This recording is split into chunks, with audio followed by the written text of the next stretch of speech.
सूरजमुखी के फूल पर इल्जाम लग गया है। बिना आप कुछ किए भी कलमकारी के फूल बना सकते हैं। मेरे साथ आर्जनली।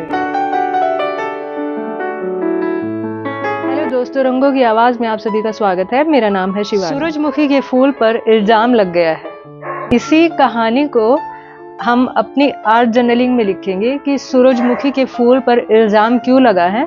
तो कलमकारी के फूल पहली बार मैं आपको बताऊंगी कि DIY करके भी आप बना सकते हैं। बहुत ही इंटरेस्टिंग स्टोरी है इसके पीछे भी। ठीक है, तो दो स्टोरी हमारी हो गई। एक सूरजमुखी के फूल पर लगा हुआ इल्जाम, उसको हम अपने आर्ट जर्नलिंग में लिखेंगे। दूसरी, बिना आप कुछ किए भी कलमकारी के फूल बना सकते हैं मेरे साथ आर्ट जर्नलिंग में। तो चलिए दोस्तों, बिना किसी देरी के कला के नए रंगों को आवाज देने का काम शुरू करते हैं। तो देखिए, मेरे पास एक पेपर बैग है जिस पर पहले से ही कलमकारी में फूल बने हुए हैं। अगर आपके पास कोई ऐसा पेपर बैग नहीं है तो आपको परेशान होने की बिल्कुल भी जरूरत नहीं है। आप कोई भी ऐसा पेपर यूज कर सकते हैं जिस पर किसी भी तरह के फ्लावर बने हुए। और ये है मेरे पास एक लंबी सी स्केचबुक। इस तरह की स्केचबुक आपको अमेज़न से मिल जाएंगी। स्केचबुक के पेपर के साइज के अकॉर्डिंग मैंने इस बैग में से एक रफली एक टुकड़ा ले लिया है। देखिए, कला की जो हम डेफिनेशन सुनते आए हैं ना, वो ये है कि ये हुनर है। लेकिन कला सिर्फ एक हुनर नहीं है, हुनर है, नो डाउट अबाउट इट। जिस भी चीज के साथ मैं काम कर रही हूँ उसको मैं किस नजर से देखती हूँ। तो यहाँ मैं आपको ये कहना चाह रही हूँ, जैसे ये पेपर हमने लिया है, एक पीस हमने इसका सिंपल कट कर लिया। अगर मैं इसका सिंपल पेपर इसी तरह से कट करती तो दूसरे पेज पर मुझे थोड़ा कम परफेक्शन चाहिए थी, थोड़ा रफनेस चाहिए थी। तो उसके लिए मैंने इसको फाड़ डाला और छोटे छोटे टुकड़े कर दिए। पूरे पेपर को मैंने फेविकोल से नहीं चिपकाया है। ऊपर की जो जगह थी मैंने वहां फेविकोल नहीं लगाया, ताकि जो हम चिट्ठियां लिखने वाले हैं वो हम इसमें डाल सके। मेरे लिए जो ये पॉकेट है ये सिर्फ डिजाइन का पार्ट नहीं है, ये मेरी कहानियों का और मेरे थॉट्स का एक घर है। लेकिन सच बताओ ना, तो ये जो अधूरी जितनी भी चीजें हैं उनको यहाँ पूरा कर देती। और जो लिखने वाले हैं उसकी कहानी भी इल्जाम की है। लेकिन मैं यहाँ देख रही हूँ कि कौन सा पेपर कहाँ ज्यादा अच्छा लगेगा। पहले मैंने पूरा जो प्रिंट था पेपर पर वो लगा दिया, लेकिन मैं सेटिस्फाई नहीं हुई उससे भी। और आखिरकार मैंने डिसाइड कर ही लिया है कि एक तरफ रहेंगे प्रिंट वाला पेपर, दूसरी तरफ प्लेन पेपर। तो बोले तो भाई लोग, बड़ी मुश्किल से डिसाइड हुआ कि पेपर को कहाँ सेट करना है। रंग भरने के लिए मैंने 2 कलर यूज किए हैं, अल्ट्रामाइन ब्लू और गोल्डन येलो। जब तक हम अपने रंग भरेंगे ना, तब तक मैं आपको अपनी कहानी पर ले चलती हूँ, है ना? क्या कहते हो भाई लोग? दोस्तों से भाई लोग पर आ गई हूँ। ये सुबह मैंने सुन लिया था। तो खैर, आपको कहानी बताती हूँ। एक सुंदर सा सूरजमुखी के फूलों का ना बगीचा होता है, और इनमें से एक सूरजमुखी का फूल खड़ा होता है जो हमेशा सूरज की तरफ ही देखता है। लेकिन कुछ दिनों के बाद वो छांव में रह गया किसी भी वजह से। तो धीरे धीरे जो उसका रंग था, पीला रंग था उसका, वो फीका पड़ने लगता है। और उसकी बहुत ज्यादा, जो सूरजमुखी के फूल होते हैं उनकी मजबूत डंडी होती है एकदम, तो वो झुकने लगती है। और आसपास के सारे फूल उसको बोलने लगे कि अरे देखो देखो, सूरजमुखी का फूल तो ना मुरझा गया है, ये तो बेकार फूल है, इससे तो कुछ नहीं होता, पागल कहीं का, मुरझा गया। और पास से एक लेखक गुजर रहा था जिसका नाम था गौरव उपाध्याय। तो जब उन्होंने सब फूलों को बात करते हुए सुना तो उन्होंने पूछा कि क्या हुआ भाई, काहे को इतना शोर मचा रखा है रे? अरे अरे कुछ नहीं, ये साथ में फूल खड़ा है। कबाड़ी है, रद्दी रद्दी, बिल्कुल रद्दी। अच्छा रद्दी है, चलो जाकर देखता हूँ क्या हुआ है। तो उनमें से कुछ फूल थे बिहार के और बोले, अरे साहिब जाने दो ना, काहे को टाइम खराब करत बा इस पागल के पीछे, रद्दी। लेकिन बाद में वो लेखक उस फूल के पास गया और ध्यान से देखा और पाया कि ये सूरजमुखी तो बिल्कुल छांव में खड़ा है। वापिस आकर सभी फूलों को कहा, अरे रुकिए और सोचकर देखिए, क्या ये सूरजमुखी का फॉल्ट है कि वो मुरझा गया है, या ये सारा फॉल्ट उस माहौल का है जिसमें उसको रखा गया? क्योंकि इसका स्वभाव तो तुम्हारी तरह खुली धूप में खिलने का था, खुले आसमान के नीचे अपनी पूरी एनर्जी से खड़े होने का। अगर उसे रोशनी ही न दी जाए तो वो खिलेगा कैसे? साथ में खड़ा बिहार वाला फूल बोला, हाँ ठीक बा ठीक बा। और उसी के साथ में शहरी बाबू खड़ा था, मुंबई वाला। क्या रे, अपन तेरे को पहले ही समझाइला, तेरे को नहीं समझ आने का, तेरा भेजा सटकला।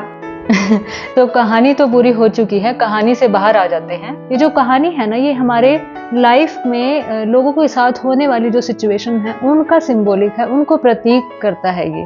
क्योंकि ना हम अक्सर हम खुद भी ये सुनते हैं, अपने आसपास सबने ये चीज सुन रखी होगी कि यार अरे इसके अंदर तो दिमाग ही नहीं है, ये कुछ नहीं है तो बेकार है। जबकि सच्चाई ये है कि क्या उतनी रोशनी मिली है जितनी चाहिए थी। इन लाइनों से जो सीख मिलती है, किसी का सक्सेस होना या थोड़ा पीछे रह जाना वो सिर्फ मेहनत पर ही डिपेंड नहीं करता, वो माहौल पर भी डिपेंड करता है। कि जैसे सूरजमुखी के फूल को खिलने के लिए धूप चाहिए, वैसे ही हर किसी को हिम्मत चाहिए और अपॉर्चुनिटीज उसको चाहिए होती है, फ्रीडम उसको चाहिए होती है, ताकि हर कोई अपनी तरीके से अपनी पहचान बना सके। तो अगली बार जब हम किसी को भी अपने आसपास ही या अपने रिलेशन में ही जब ये पाते हैं कि अरे इसके अंदर तो दिमाग नहीं है, तो जरा ये खुद से पूछिए क्या उनको वो सब मिला है। तो इतनी सारी बातें करते हमारे कलर तो हो चुके हैं फिल। जो पेपर के किनारे बसते हैं उन पर मैंने 2 कलर लिए हैं, अल्ट्रामाइन ब्लू और गोल्डन येलो। इन्हीं से मैं जिसके किनारे हैं उस पर कलर लगाऊंगी ताकि अलग ना लगे, और इसके बीच में भी मैं थोड़ा थोड़ा कलर लगाती जाऊंगी पेपर के बीच में। मैं कभी भी कुछ भी प्लेन वाइट पेपर पर लिखना तो बिल्कुल भी पसंद नहीं करती। तो पेपर के बीच में मैंने जो दूसरा कलर लिया है ना, ये येलो कलर में जरा सा ब्लैक मिक्स किया है, और अब मैं इसको इस तरह से अप्लाई कर रही हूँ जैसे ये इसी पेपर पर है और अलग से नहीं है। कहीं कहीं बिल्कुल थोड़ा सा मैंने फिंगर में कलर लिया है और सारे पेपर पर फैला दिया है। तो ये छोटी छोटी सी चिट्ठियां हमारी बनकर हो गई हैं तैयार, कलरफुल हो गई हैं। कि इस पर मैंने थोड़ा ब्लू कलर लगाया है और कहीं येलो लगाया है, अलग अलग मैंने लगा दिया है। और एकदम से मैं इसको ज्यादा रब इसलिए कर रही हूँ क्योंकि जब हम लिखते हैं ना और उस पर कलर अप्लाई हो जाता है तो थोड़ा मुश्किल हो जाता है लिखना। क्योंकि वाइट पेपर पर हम लिखे तो आराम से लिखा जा सकता है, लेकिन मैं प्लेन पेपर पर नहीं लिख सकती। मुझे इस तरह से ये अलग तो चाहिए था, लेकिन एक सेम लुक इसमें आए, वो मैं ऐसा चाहती थी। फाइन लाइन यूनिबॉल पेन का मैं यूज कर रही हूँ। वैसे ये जो कलर पेपर पर लगा हुआ है और पेपर का टेक्सचर जो है, पेपर का जो बेस है वो भी काफी रफ है, लेकिन मैं कोशिश करूंगी इससे लिखने की, क्योंकि इससे आराम से लिखा जाता है। काफी ज्यादा लाइट लिखा जा रहा है, मुझे डार्क में चाहिए था, लेकिन कोई बात नहीं, बाद में मैं ब्रश यूज कर लूंगी। लेखक गौरव उपाध्याय जी का ये कोट्स है, काफी अच्छे वो मुझे लगते हैं। इल्जाम है कि सूरजमुखी का फूल मुरझा गया है, मेरा सवाल है कि उसे छांव में रखा ही क्यों। हर क्रिया के लिए प्रतिक्रिया देना जरूरी नहीं है, आप न्यूटन की गति का सिद्धांत नहीं है। मैं लाइन के साथ प्ले करने लगती हूँ, यहाँ से वहां घुमाती रहती हूँ। आप भी ये कर लीजिए, लिखा जाएगा, अच्छा भी लगेगा। मैं बहुत ज्यादा ना आर्ट में नहीं जानती, बस कुछ थोड़ा बहुत है जो मैं आप लोगों के साथ शेयर कर लेती हूँ। एक वीडियो को बनाने में बहुत मेहनत लगता है। अगर आप वीडियो देख रही हैं तो चैनल को सब्सक्राइब जरूर कर लीजिएगा। तो चलिए, आर्ट हमारी बनकर हो गई है तैयार, अब इसका फाइनल रिजल्ट देख लेते हैं।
तो कैसी लगी आपको आज की वीडियो, मुझे कमेंट करके जरूर बताइएगा। अगर वीडियो पसंद आई है तो वीडियो को लाइक, शेयर और चैनल को सब्सक्राइब करना बिल्कुल भी मत भूलिएगा।